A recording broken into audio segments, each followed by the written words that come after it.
Hi friends, welcome to my channel Swastika's Cooking Atrocities. I hope you are all fine. இன்றைக்கி நம்ம சேனலில் என்ன recipe பார்க்க போகிறோன்னா சிக்கன் கிரேவி தான் பார்க்க போகிறோம். வாங்க வீடியோக்குள்ளே போகலாம்.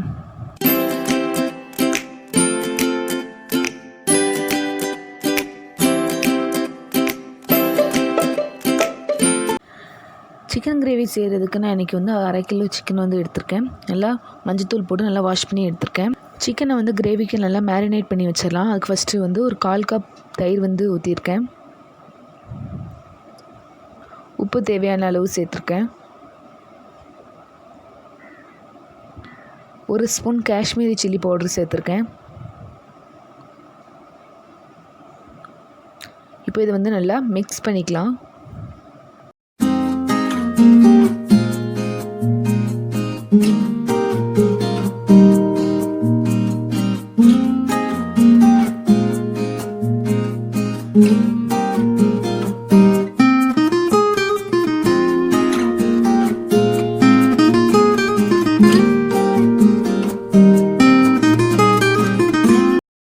சிக்கனை ஒரு 1/2 மணி நேரம் நல்லா ஊற வச்சுருங்க. இப்போ சிக்கன் கிரேவிக்கு தேவையானதை வந்து நம்ம தாளிச்சிடலாம். நான் வந்து 2 ஸ்பூன் நல்லெண்ணெய் சேர்த்துருக்கேன்.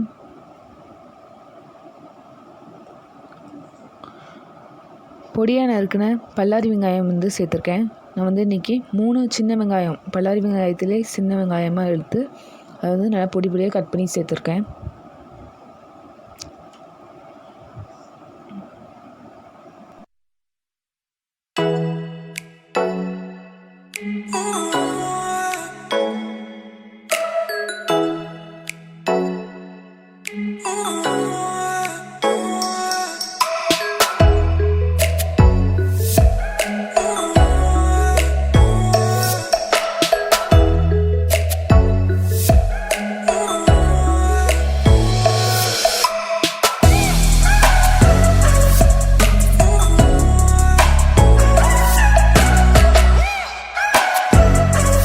வெங்காயம் நல்லா வதங்கினதும் 2 பச்சை மிளகாய் வந்து 4 பீஸை வந்து கட் பண்ணி சேர்த்துருக்கேன்.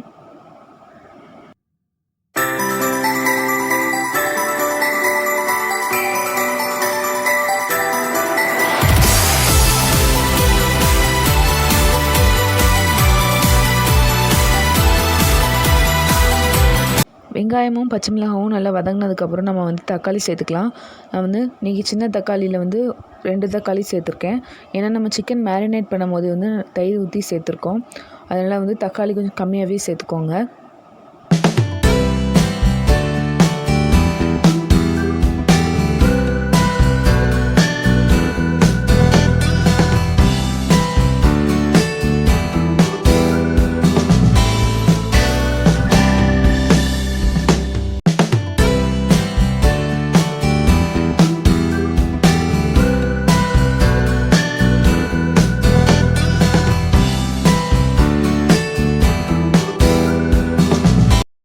தக்காளி ஓரளவு வதங்கிட்டு இப்போ இஞ்சி பூண்டு பேஸ்ட் வந்து நம்ம சேர்த்துக்கலாம். நான் இன்றைக்கி வந்து 3 ஸ்பூன் இஞ்சி பூண்டு பேஸ்ட் வந்து சேர்த்துருக்கேன். இப்போ பச்சை வாசனை போகிற வரையும் நல்லா வதக்கி எடுத்துக்கலாம்.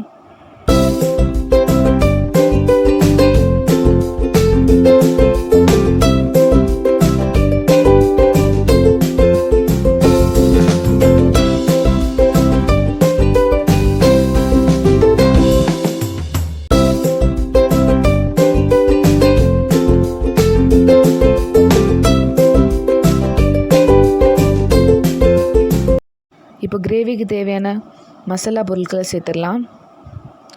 2 ஸ்பூன் மல்லித்தூள், 1 spoon garam masala, 1/2 spoon Kashmiri chilli powder, 1/4 spoon மஞ்சள் தூள் வந்து சேர்க்க போகிறேன்.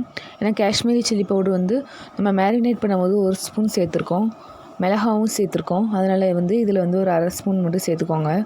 நீங்கள் நார்மல் சில்லி பவுடரை சேர்க்குறதா இருந்தால் 3/4 ஸ்பூன் சில்லி பவுடர் சேர்த்துக்கோங்க. அதுக்கப்புறம் காரம் வேணும்னு நினச்சிங்கன்னா கூட ஒரு 1/4 ஸ்பூன் சேர்த்துக்கோங்க. ஏன்னா காஷ்மீரி சில்லி பவுடரில் வந்து கொஞ்சம் காரம் கம்மியாக இருக்கிறதுனால நான் மேரினேட் பண்ணும்போது 1 ஸ்பூனும் இப்போ வந்து ஒரு 1/2 ஸ்பூன் வந்து சேர்த்துருக்கேன். இப்போ வந்து மசாலா அடி பிடிக்காமல் இருக்கிறதுக்கு கொஞ்சோண்டு தண்ணி ஊற்றி அட்ஜஸ்ட் பண்ணியிருக்கேன்.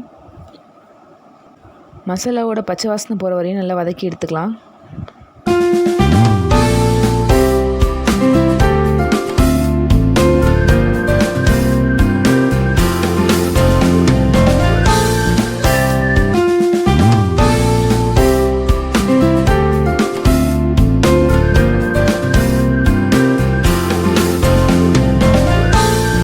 மசாலாவோட பச்சை வாசனை போயிட்டு நல்லா எண்ணெய்லாம் பிரிஞ்சு வந்திருக்கு. இந்த டைமில் வந்து நம்ம மேரினேட் பண்ணி வச்ச சிக்கனை வந்து சேர்த்துக்கலாம்.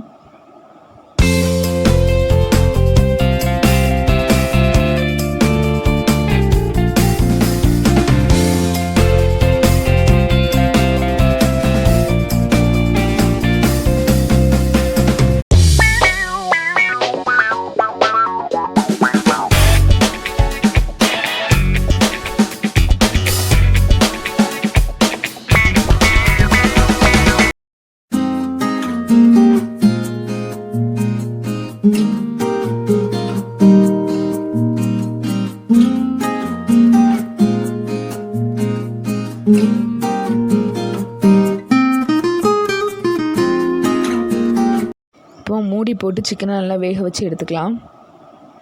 இப்போ பாருங்கள், எண்ணெயெல்லாம் பிரிஞ்சு சிக்கன் வெந்திருக்கு. இப்போ சிக்கன் வெந்திருக்கா என்னென்னு நம்ம ஃபஸ்ட்டு வந்து செக் பண்ணிக்கலாம்.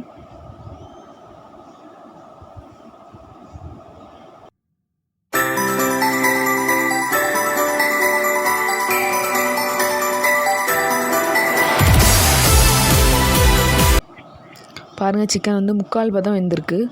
இன்னும் ஒரு 5 நிமிஷம் வந்து நம்ம மீடியம் ஃப்ளேமில் வச்சு சிக்கனை வந்து வேக வச்சு எடுத்துக்கலாம். இந்த டிஷ் செய்யவே மொத்தமே 30 மினிட்ஸ் தான் ஆகும். அது வந்து சிக்கன் வந்து வேக வைக்கிற ப்ராசஸ் வந்து 15 மினிட்ஸ் எடுத்துக்கோங்க. சிக்கன் வந்து கரெக்டாக வந்துடும் 15 மினிட்ஸில். நீங்கள் ஓவர் குக் பண்ணிங்கன்னா சிக்கன் வந்து பிரிஞ்சு வந்துடும், எலும்புலேருந்து பிரிஞ்சு வந்துடும். இப்போ வந்து சிக்கன் வெந்துட்டு நான் தேவையான உப்பு மட்டும் சேர்த்துக்கிறேன். பாருங்கள், கிரேவியோட டெக்ஸ்சர் பார்க்கவே நல்லாயிருக்கு, டேஸ்ட்டும் நல்லாயிருக்கும்.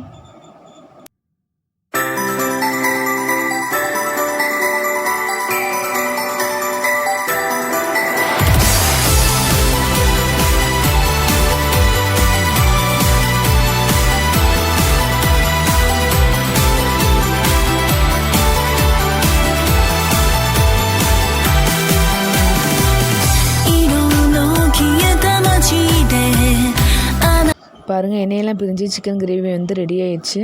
நம்ம மல்லி இலை தூவி வந்து இறக்கிக்கலாம். பாருங்கள், சூப்பராக வந்து ரெடி ஆகிட்டு ரொம்ப டேஸ்ட்டாகவும் இருக்கும். இதே மாதிரி உங்கள் வீட்டில் சிக்கன் கிரேவி செஞ்சுட்டு எப்படி இருந்துச்சுன்னா கமெண்ட் செக்ஷனில் சொல்லுங்கள். பிடிச்சிருந்துச்சுன்னா லைக் பண்ணுங்கள், ஷேர் பண்ணுங்கள், கமெண்ட் பண்ணுங்கள். மறக்காமல் ஸ்வஸ்திகாஸ் குக்கிங் அட்ராசிட்டிஸ் சேனலை சப்ஸ்கிரைப் பண்ணி பக்கத்தில் உள்ள பெல் ஐக்கானை கிளிக் பண்ணிக்கோங்க. அப்போ தான் நாங்கள் போடுற வீடியோஸ் உங்களுக்கு நோட்டிஃபிகேஷனாக வரும். எங்கள் வீடியோஸை நீங்கள் மிஸ் பண்ண மாட்டீங்க. Thanks for watching.